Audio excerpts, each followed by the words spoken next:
manger le matin comme goûter, qu'est-ce qu'il y avait, les patates bouillies, manioc bouilli, sauce de maïs, le nomsim et compagnie. Moi j'avais oublié le riz, hein. Pendant la guerre il n'y avait plus de riz, hein. Et le riz est retourné après. Et alors là, ben, chacun cultivait un morceau de terre, il y avait une plante de maïs, pois, haricots, etc., pistaches. Et il y avait un moulin en bois, en pierre, il moulait son maïs avec un van, il vannait le maïs, avec ça on avait le son pour les cochons, le gros maïs pour les poules,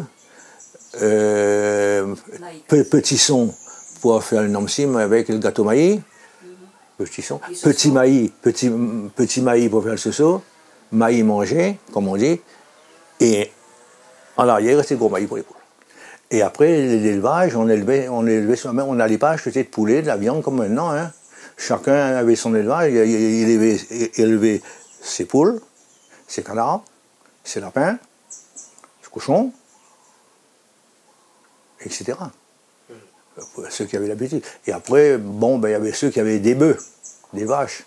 Et pour les enfants, eh bien, on achetait du lait avec ces vaches moka qu'on appelle là.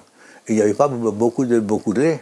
Et il n'y avait pas beaucoup, donc il n'y avait pas de lait stérilisé comme maintenant. Et la vache était presque parfois dans la boue. Et lorsqu'on trayait la vache, hein. Bon, qu'est-ce qu'on gagnait? 2 litres de lait. Et on faisait bouillir pour stériliser le lait, on faisait bouillir 3 fois. C'est-à-dire on fait monter 3 fois.